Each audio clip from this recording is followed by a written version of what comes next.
Hey everyone and welcome back to another video. In this video, I'm going to show you how to change MyFitnessPal goals.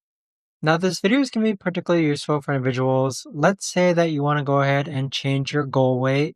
How do you actually go ahead about doing so? Now this video is going to be short, sweet, and simple guys. There's not going to be a lot of steps involved.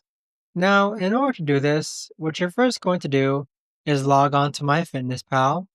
Then click on More on the bottom right hand corner. Afterwards, click on Goals, and then this is where you could actually change your goal. So for my goal, for example, my starting weight is 160 and my goal weight is 170. So click on the goal weight, click on Yes, and then go ahead and change your goal weight. But that right there, guys, is the best and easiest way that I know of to actually go ahead and change your goals in MyFitnessPal. If you guys know of a better or easier way to actually do this, let me know in the comments down below. I would love to know.